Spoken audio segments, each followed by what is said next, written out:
¿En qué momentos de primaria podemos decir que estamos trabajando el tema divisibilidad?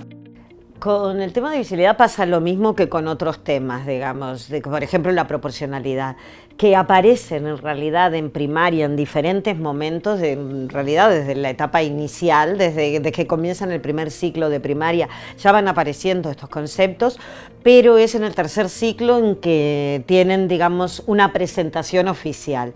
Pero tenemos que ser muy conscientes de que estos temas estaban también presentes en cursos anteriores, porque muchas veces recogeremos ideas de nuestros alumnos que provienen de las experiencias previas que han tenido con este tema. En el caso de la divisibilidad, tenemos que entender que divisibilidad no es exclusivamente hacer lista de divisores ni calcular el mínimo común múltiplo de dos números. Divisibilidad es una problemática que tiene que ver con la pregunta de cuando yo hago un reparto, si sobran cosas o no sobran. Esa es la idea básica de la divisibilidad. Y en ese sentido, ¿qué pasa? Desde que distinguimos entre números pares e impares, ¿sí? Y no lo hacemos simplemente por qué número acaban en los pares o impares, sino que hemos cogido cubitos encajables y decimos el 7 es un número impar porque yo no puedo hacer dos torres iguales que me sumen 7. Si hago dos torres que se parezcan, una será de 3 y una de 4, o sea que a una de la torre doble le sobrará un cubito. Eso es ser impar. ¿Qué es ser par? Es que cuando yo hago dos torres me puedo equiparar las dos alturas. El 12 es un número par porque yo puedo poner dos cubitos en dos torres de 6 y 6. Por lo tanto, la experiencia de clasificar los números naturales según el residuo que dejan al dividirlo entre dos, aunque ellos no sepan que están dividiéndolo entre dos, están repartiendo en dos torres y por lo tanto ya estaban haciendo cosas de divisibilidad desde el momento en que conocen las palabras par e impar, ¿sí? Hay otros momentos, cuando nosotros hacemos repartos manipulativos, que los venimos haciendo también desde el primer ciclo, y les damos 15 cubitos para que repartan en 3 platos y ven que no les sobra ningún cubito, o cuando les decimos que 15 cubitos en 4 platos sí que queda residuo, también estamos distinguiendo, clasificando números según la divisibilidad de ese número. Aunque no seamos conscientes, aunque ni siquiera hablemos de división, se puede hablar de divisibilidad, porque lo que tenemos entre manos es un reparto. Y por supuesto que hay divisibilidad cuando nosotros estudiamos los patrones que cumplen las tablas en el segundo ciclo y además los extendemos. Porque, por ejemplo, estudiamos la tabla del 4 y vemos que los números de la tabla del 4 o acaban en 0, o acaban en 2, o acaban en 4, o en 6, o en 8, y no hay otras posibilidades. O que los números de la tabla del 5 o acaban en 0 o acaban en 5. Todos esos conceptos son conceptos de divisibilidad, porque significa que si un número acaba en 0 o en 5, será divisible entre 5. Porque cuando los pintamos en un tablero numérico del 100, entonces vemos que todos los resultados de la tabla del 5 están en la columna del 5 o en la columna del 0. Y si siguiéramos haciendo multiplicaciones por 11, por 12, por 13, veríamos que ese patrón se cumple. Por lo tanto, ya estábamos sentando las bases de entender las relaciones de divisibilidad, aunque esas palabras no se entendieran. Todas las malas experiencias que tengamos con este tema en cursos previos nos implicarán también malas experiencias en el inicio de este tema y por lo tanto volvemos a decir que ser muy conscientes de los horizontes con los que llegan a los alumnos, las experiencias previas y las experiencias posteriores que tendrán con un solo tema es un elemento que es muy útil para los maestros para ayudar a los alumnos en estas transiciones. ¿Cómo podemos entender las diferencias en las dificultades que presentan la búsqueda de múltiplos y divisores, siendo nociones tan íntimamente relacionadas?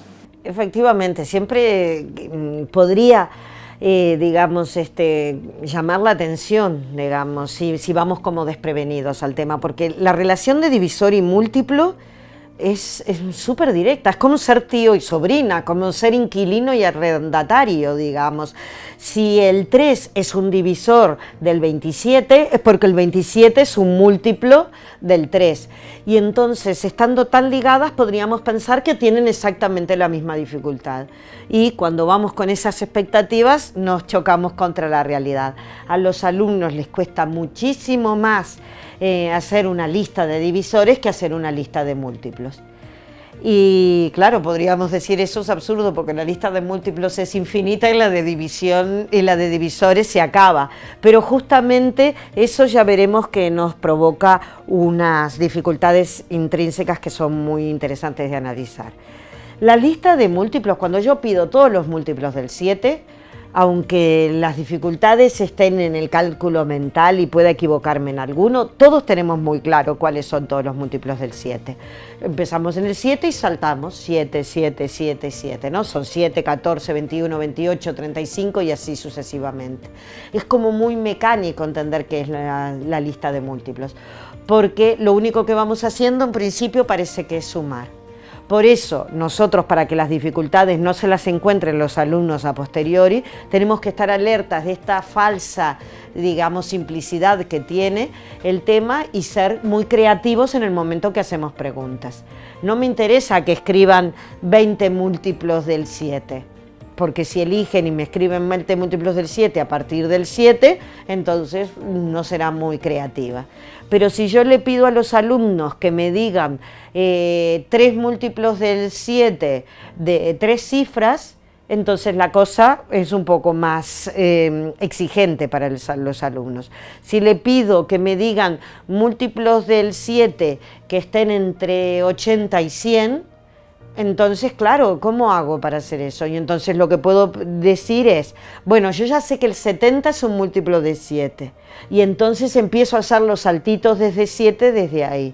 La idea es que si nosotros siempre pedimos los múltiplos desde el inicio, el alumno no es plenamente consciente de qué es ser múltiplo, y lo único que va haciendo es como una serie, digamos, de saltos igual constantes. Por lo tanto, si queremos, digamos, plantear los múltiplos también en un ambiente de resolución de problemas, hagámosles preguntas que sean, digamos, también muy ricas. Por ejemplo, múltiplos del 7 que acaben en 1. Nosotros tenemos que el 21 es un múltiplo de 7 que acaba en 1, pero si el 21 es un múltiplo de 7 que acaba en 1, el 721 también lo será.